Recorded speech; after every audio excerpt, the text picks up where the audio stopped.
Yeah, like, don't go with the fads. Like, I tell everybody, whatever you want your dog to do, go buy a dog from somebody doing that. Like, you want to show? Go buy a dog from somebody that's showing and doing well at it. You want a weight pull dog? Go buy a dog from somebody that's doing weight pull. You want a protection dog? Go to somebody that's, you want an IGP dog? Go to those people that are doing that because their dogs can do it. Everybody else is just full of shit. Like, I could tell you, oh yeah, my dog will do that. My dogs do that. My dogs can do this. My dogs can do that. But I mean, I can't tell you my dogs could go compete in IGP. I've never titled one of them an IGP. I mean, we've went to trainers and they've handled pressure but I don't know that they could do all that stuff because I've never done it. So people will tell you anything to sell a puppy. So, you know, whatever you want, that's where you go. I mean, go to those people. Even with the American Bulldogs, we've got some breeders that do color. One of my best friends, she loves chocolate. She loves blue. And to me, those are out of standard. So her and I totally disagree on the color thing, but her dogs are really nice. Like, structurally, her dogs are nice. She does breed for structure. So she doesn't just keep a dog back because it has a color. She keeps a dog back, for its structure.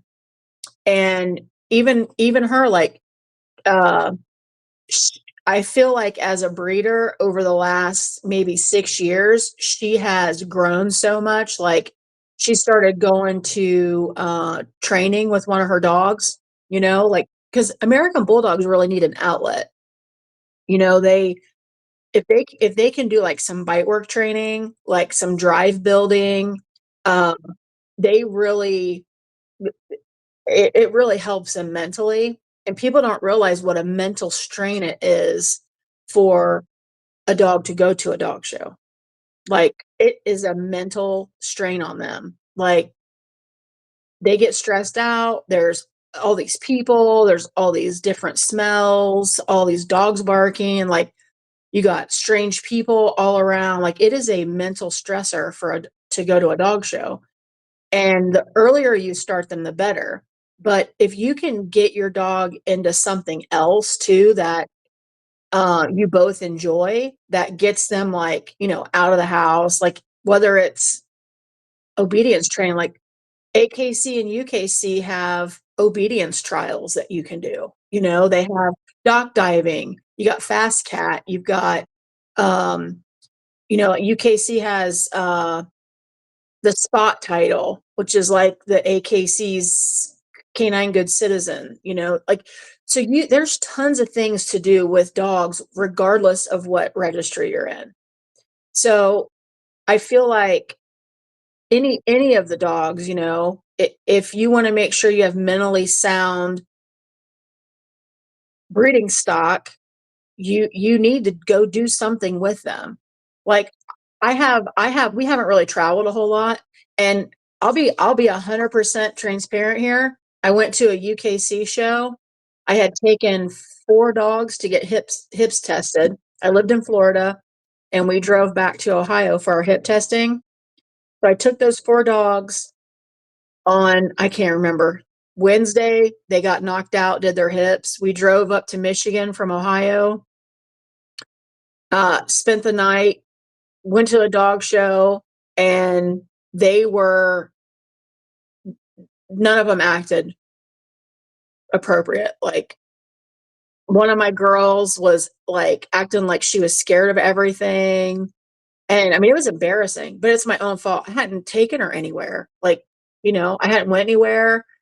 So if you don't get them out, and around the things that you want to do, like, I mean, some of them will be fine. Some dogs would be fine with that. But if you've got one that has a little bit weaker temperament that needs socialized, like, you're going to screw yourself. So, when we were showing hot and heavy, our dogs, we started showing them as soon as they were the first show past their 12 weeks, 3 months old, we were showing them.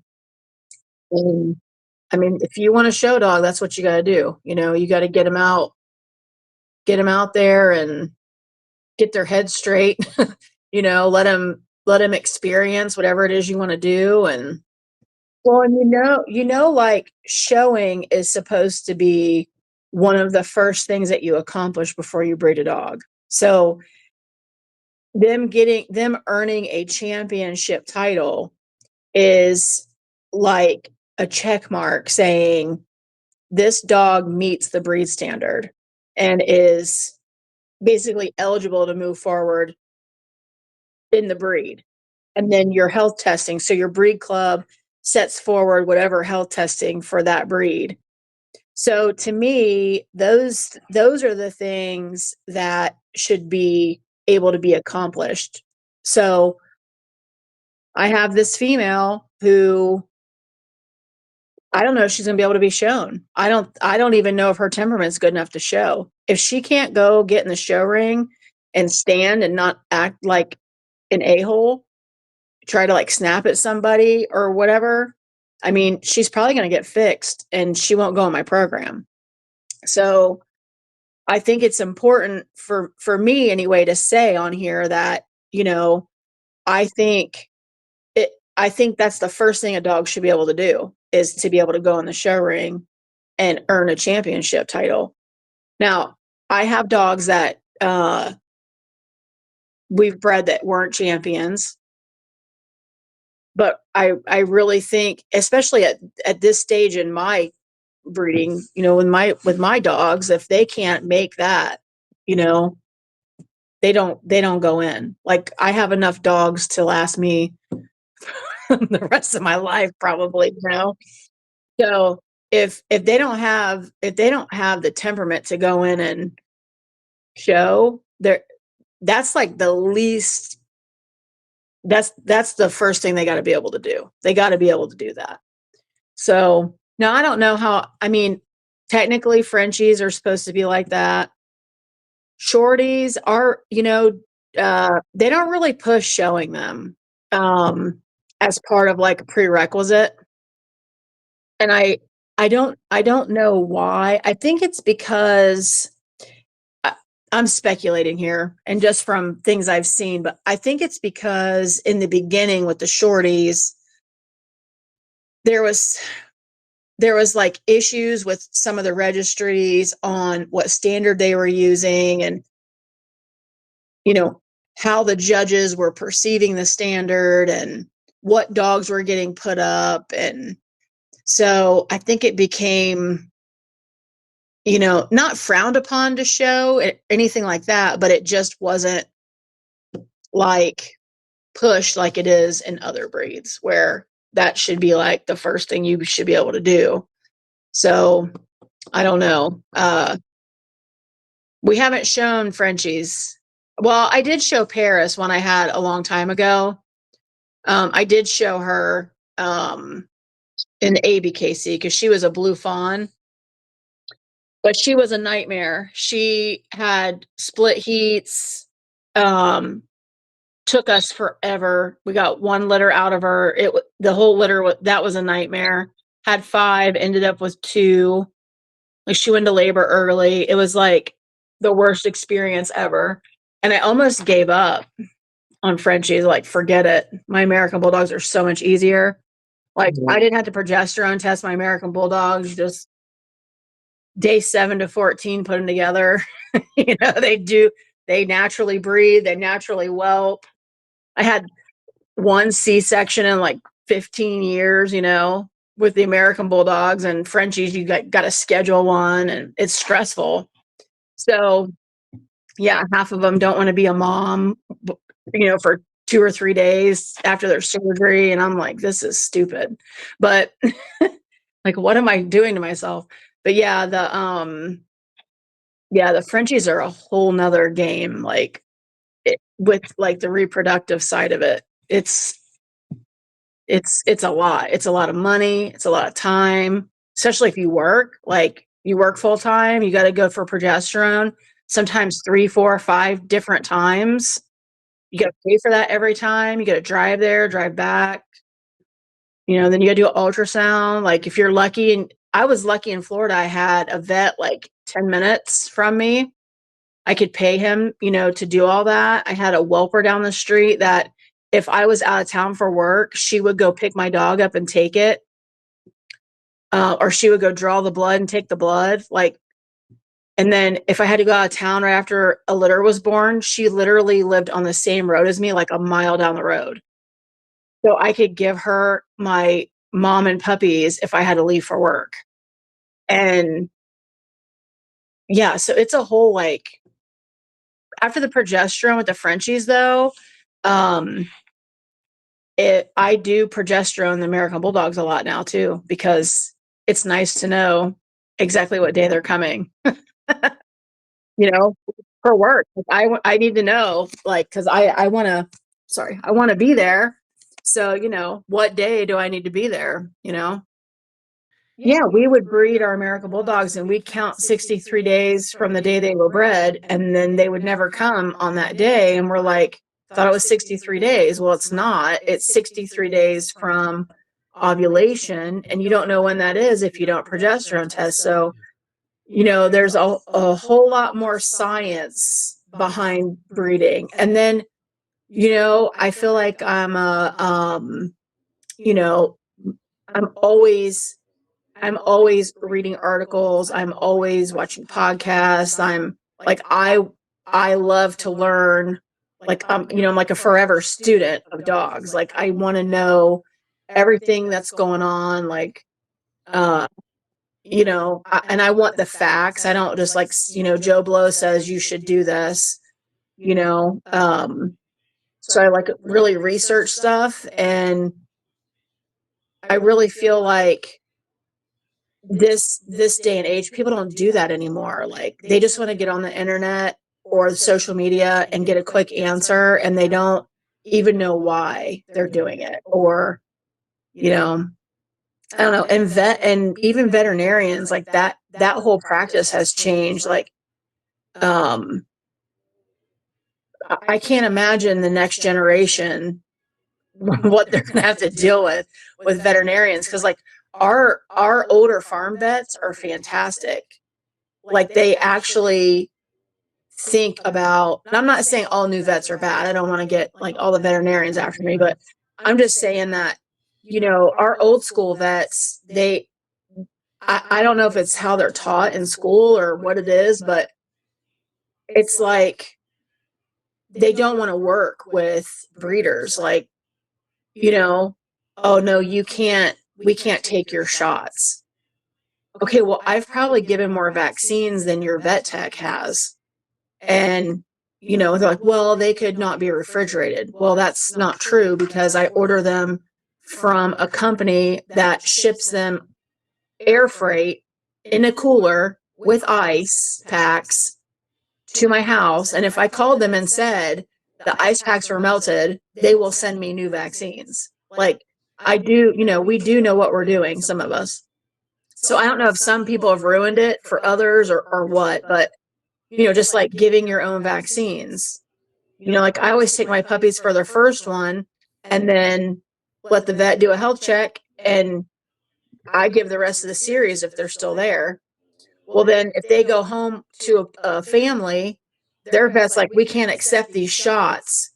Okay, well, you're not vaccinating that dog anymore. Like that's ridiculous. Why? That's not in the best interest of the dog, you know? But they're like, no, we have to give them 3 more shots. And I'm like, do not go to, I'm like, find a different vet, you know? So I don't know. I just feel like, I don't know, just even the pet families, like there's just no, I don't know if it's common sense. I don't know. It's really been difficult the last year or so, like with, you know, what people's expectation of what a dog is. Like it's a dog, you know, like I've poured my heart and soul and money into my program, but if one of my dogs gets cancer at 8 years old, I don't feel like I have failed. Like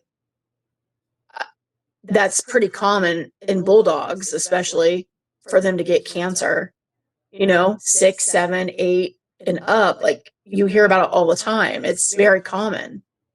And sometimes when, sometimes it's environmental, like what were you feeding? What chemicals did you put in that dog's body? Do you have your yard sprayed? Like, there's all kinds of different factors, but everybody always wants to come back at, 7-year-old dog with cancer and blame the breeder, so there's just no, I don't know. I just feel like the art of breeding isn't as appreciated, I guess, as it once was. Like preserving purebred dogs, it's not as appreciated as it used to be. Well, and this is my answer to that. So they'll say adopt, don't shop, and I'll say, well, do you hate dogs? No. Okay, well, if if if you only support dogs that are in shelters, you are supporting unethical breeders, number one. I've been breeding for 15 years, and I guarantee you the only time my dogs have went to a shelter is when my own 2 personal dogs got loose and got picked up. And then I went and got them. Like, they have microchips that are in my name.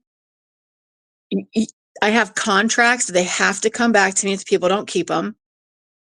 So you're not rescuing breeders' dogs. You might be rescuing shitty breeders' dogs, but if you're only going to support adopt, don't shop, what happens to those dogs? They get fixed, right? So if the breeders all stop breeding like you say you want, it's the end of dogs. It's the end. There's no more dogs. And it won't take many generations, as many as people think. No. And do you think they're looking at lineage? Like, do you think they're trying to preserve a line? Do you think they're looking at, okay, this dog can't go in my program, it has allergies? No, they don't give a shit. They're going to breed it anyway. This dog's got 2 different colored eyes, or breeding 2 merles, or whatever. Like, those people are not giving a shit about any of that.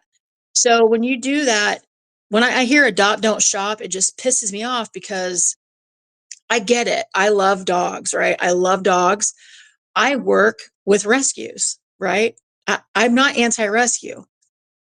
I'm just anti-shove it down your throat that breeders are horrible people, and we, breed our dogs till they die, and we don't take care of them. I have 8 dogs at my house that are 9 years old or older. They have been with me their whole life. I delivered them from their mothers.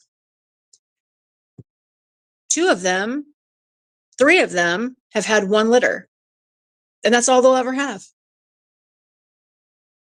I've been feeding them their whole life, vetting them, working them, training them, showing them, whatever. They're still there. I mean, we're not horrible people, right? Like, I think people don't realize, like, breeders have probably more heartache than anybody. Like, you think as a pet owner, you have maybe in your lifetime, you lose maybe, a dog every 8 years, right? Sometimes we lose, I bet in the next couple years, I'm going to be a mess. Like, I'm going to lose all my dogs. I won like breeder of the year and kennel of the year.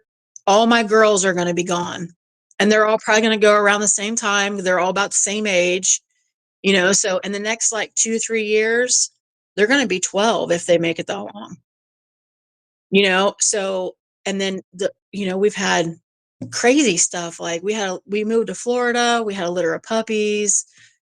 Half the litter left for their families, and they were all fine. And then at like 10 weeks old, they started dying. Spent like $7,500 trying to figure out what was wrong with these puppies. Why were they dying? Blood transfusions, like all this crazy stuff. Necropsies, never could get an answer. Still don't know, what happened. But, hold a puppy in your arms that's 10 weeks old and watch it die, right? Like, it's heartbreaking. Like, canine herpes virus, had a 10 puppies, beautiful pup, 100% Johnson litter, lost the whole damn litter. So we go through a lot of heartache. And I think that we're so like emotional about it. Like, cause we know that we're doing the right thing. I'm health testing. Is your rescue health tested? Embark or DNA testing is not health testing. So that's not fully health testing a dog, right? Like hips. So my American Bulldogs, hips, elbows, ick, NCL. That's a health tested dog. If you're not doing what's listed on your breed club's list of health testing, the whole thing, you're not health testing. So are those rescues health tested? Are they temperament tested? Like, so I think we just get emotional about it on both ends. Like the people who are putting down dogs in shelters they're very, passionate about not making more dogs because they feel like they're killing a lot of dogs, unnecessarily, which is very sad. But it's not a breeder like me that's putting dogs in there.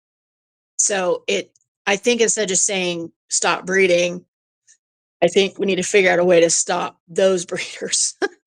Yeah, And I don't even look at them as breeders. I look at them yeah, as opportunists that but are it's the happy to breeding consumer. dogs. Yeah. It's the consumer that runs that, right? Like if Mm-hmm. you don't buy from someone who doesn't health test, so you don't give your money. I mean, there's plenty of people out there. We charged $2,000 for pets with no papers on spay neuter contracts for American Bulldogs. And I charged $3,000 for full rights if I would even give them. So it wasn't just anybody that could have that. Now, if somebody else is breeding American Bulldogs and they charge $2,000 and you're going to pay it because you think the dog's cute, but you don't ask about the health testing. I mean, I think that's just educating the consumer on what they're supposed to be asking. But if I get on a group and somebody's asking about a bulldog and I say, well, whoever you pick from, just make sure that they are doing hips, elbows, and these tests, ask for it in writing, because I see ads every day, health tested. No, they're not. You do not. I know they do not test hips. They say health tested. That's not health tested. That's DNA testing. And out of, if you run like an Embark panel, 150 clear of 151 genetic diseases, and like 7 of them are specific or only apply to our breed. They're not clear of 151 diseases. They couldn't have them. They can't genetically have those diseases. So I think it's just a bunch of marketing crap. But anyway, I won't get on my Embark soapbox. But yeah, I just feel like, that whole adopt, don't shop. It's like, you must hate dogs. And they'll be like, no. And I'm like, well, if people stop breeding dogs, then there's no more dogs. I mean, they go extinct. There's no more. Like, so you can't just, and then I think there's retail rescue, which is, that's a whole nother animal, I think. But I think right now breeders are getting stuck with dogs and the shitty ones are turning them into the shelters. So it used to be like, I think 3% of all shelter dogs were purebred. And I'm sure it's up now, and it was like out of that 3%, like 1.5% was pit bulls and chihuahuas or something like that. And the rest were, whatever. But now I bet it is up, because I mean, I've heard of people dumping their litters because they can't sell them and they're not prepared. They're not prepared to keep them longer. Like my French Bulldog litter they're 14 weeks old. 14, one litter's 14, one litter's 15 weeks. So if I expected them to leave at 8 weeks, well, I'd be hurting, wouldn't I? But I knew the market was bad. I just with Frenchies, I like to get their breeding career done while they're younger. They have fertility issues as they get older, I feel like. So I really wanted to make sure that, while they're young and healthy, they had their litters. But if that means I got to place them into good homes, then so be it. I mean, it'll all come back around. I just think right now people can't afford to buy groceries, and the economy's in the shitter, and the last thing they want is something else to feed, let alone pay a good price for it. And I'm not going to reduce them down to like nothing to sell them. Like I'll just place them, and yeah, because I'm not going to drop them. And I see all these prices like in the advertisements, and I'm like, well, there's why people want to pay less, because that's what's, you can go over here next door that doesn't do any health testing or show or whatever and get, a dog for $500. Why would you buy one from me for 2,000 when you don't know why you would do that? Like you don't know about health testing. You don't know about, temperament testing or temperament titles on the parents, or you have to educate people sometimes. So websites, that's a great place to educate, put why, put your why would you buy a dog from me versus buying it from you? Like what's the difference, So yeah, even though, we don't want to be marketing people, I think, you have to tell your story somehow. So Yeah, and that's where I really feel strongly about the business idea, that you're running a business, and it just happens to be that these are livestock, so to speak, and animals, and there are companion animals on top of that. So I mean, you still have to be business-like, and marketing is a part of that, because you can't run a proper program that health tests and does all the appropriate things to give your buyers the best leg up on a good dogs without reaping some of the benefits of that process. And so I feel like the better business person you are, not only in customer service and all that, and knowledgeable about breeding, and like you said, you're a forever student, and that's all things that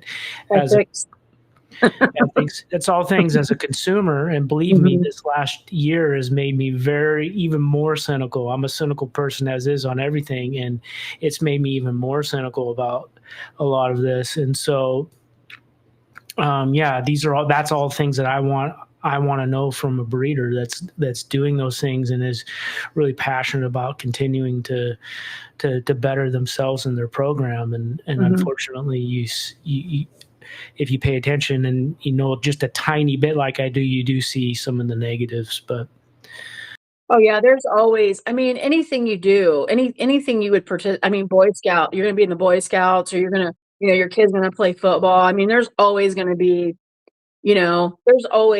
there's always something negative you can find in everything. But I think, for me, I've always kind of done my own thing. I don't really rely on anybody else to, help me sell my dogs. I don't have I do have a partner in my Frenchies. On two of the girls, we did buy them together, but he's more of like a silent partner. When I called him and said, hey, they're really not moving, I want to place them. I want to place, a couple of them for future use. He was like, go ahead, do whatever you think is the right thing to do, you do it, so, but, even like picking stud dogs, or, what events am I going to get in? Like, what registry am I going to show under? Like, I've never been like married to one registry, even with the American Bulldogs. Like, we used to show ABRA when there was a lot of those shows. We put shows on.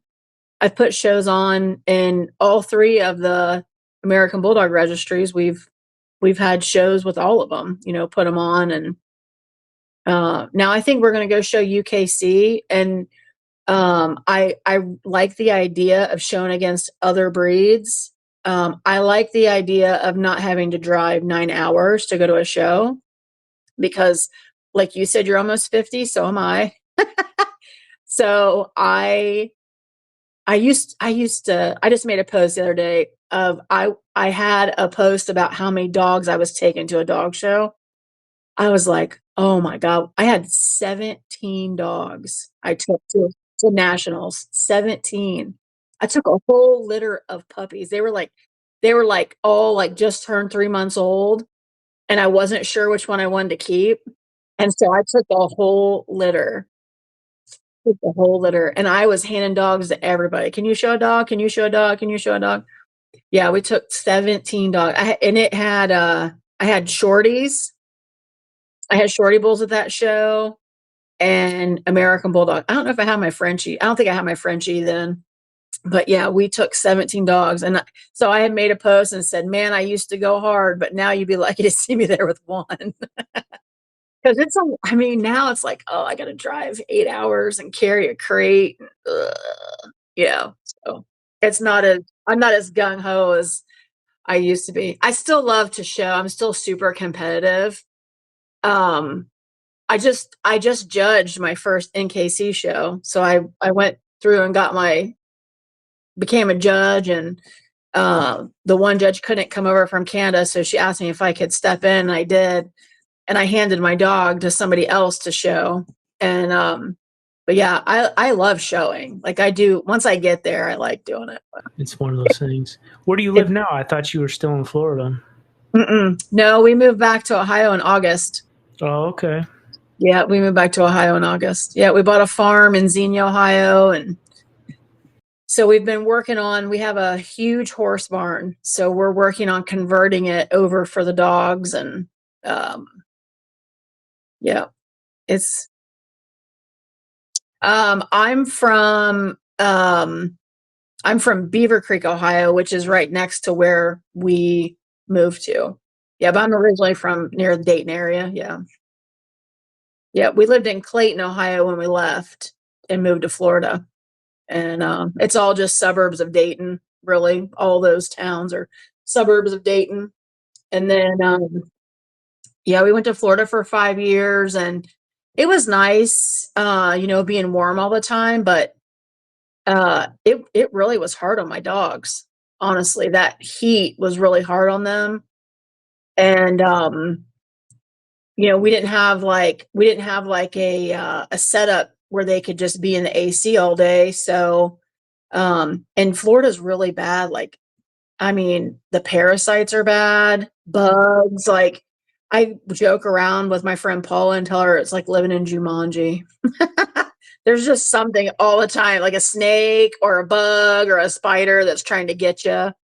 We had one of the dogs got bit by something. We don't even know what bit her, but she had like this huge abscess. She looks like she had a botched plastic surgery now because like they like cut her neck. It like went necrotic, so they cut it, and we were packing it. But now like her face is pulled back. And I said I jinxed myself because she made champion, and I was like, I'm gonna campaign her for grand champion, which I never do. I always stop at champion. I just stop. I think it's pointless to keep going, but uh, you know, they did the minimum they needed to do, and then I don't go any farther. But I was like, I'm gonna go ahead and campaign her because she's a really nice structured dog. But now she's got like, you know, a pink neck, and she looks crazy. So her show career is over. So it's like I jinxed myself. But yeah, my dogs, they look, I think, 100% better. We've just been back up in Ohio since August, and their coats look better. Like all of them, the Frenchies, everybody. That heat and humidity just not good. And my Frenchies were inside, so. And my older American Bulldogs were all inside because they couldn't be out in that heat, you know. So Yeah, I hate the cold weather, but I lived in Central East Texas for a couple of years, so and it's in the tropical zone, and it's, I mean, god awful. I mean, it's pretty bad here in Missouri, but nothing like we're Florida or Even where I, more, even worse, yeah, because it's more south. Yep. yeah, it's gross, and then Yeah. all the bugs and like you said, the parasites, they just love it. So yeah, Yeah, nah, and forget it. they have like a greyhound. They call it the greyhound hookworm in Florida, and like yeah. So the amount of medications that I had to have my dogs on to keep them clear of parasites was unbelievable. Unbelievable. Monthly deworming, like every month, multiple dewormers. Like you couldn't use one. Like this didn't work. And I remember when I came up for the hip test, Walker, his coat looked like shit, like straight up shit. I was like embarrassed how bad his coat looked. And I told the vet up in Ohio, I said, I can't get rid of the fleas. I'm like, I have used I've done flea dips. We did Brevecto, we did Frontline, like we did Capstar, we, treated the sand. And I'm like, I can't get rid of them. And he said, they test the flea medications on Florida fleas. Oh, awesome. Yeah. So right before we left Florida, I gave all the dogs flea baths before we loaded them in the cargo van. And then when we got to Ohio, I gave them all a Brevecto. We have zero. We have no fleas. No fleas. Yeah. So yeah. It's like Florida. It was so hard to keep everybody clear of everything, and I wondered, like, that litter of puppies that was like mysteriously dying, like maybe they had hookworms that didn't show up. So I don't know. One died, and I put him in the fridge, and the next day we took him to Kissimmee to the state lab. And well, the vet did, because she looked at him first. She like opened him up to look first, and then she sent him to the state lab, and they came back with no diagnosis. So I mean, I would think that it would be in the lining of the stomach if they were that bad. That you would they, so I don't know. I don't know, but yeah, the girl that was doing the whelping for me, she's kind of like me. She's always looking into like the weird stuff that happens and trying to figure it out. And she was saying that they get, I can't remember, it was called interstitial hookworms, where they actually go into the tissue. They get them so bad they like go into the tissue. Like there was a dog that had them in its eyes. They get so bad. And that shot, that Pro Heart 6, I think was the one that they were giving that um to get rid of them. I think that's what she had told me. Don't quote me on that one. I can't remember. I think it was the Pro Heart 6. Yeah. And that was another thing, heartworms, like down in Florida, we did ivermectin every month. We had to start doing it twice a month because I had 2 dogs test positive for heartworms on their health checks. And I'm like, wait a minute, they're getting ivermectin every month and probably getting overdosed, honestly, a little bit. And so the vet down there, he said, start doing it twice a month. So we had to do the ivermectin twice a month to keep them clear. So I was like, man. And then, my kids all moved back to Ohio, and grandkids. So we were like, yeah, we're moving back.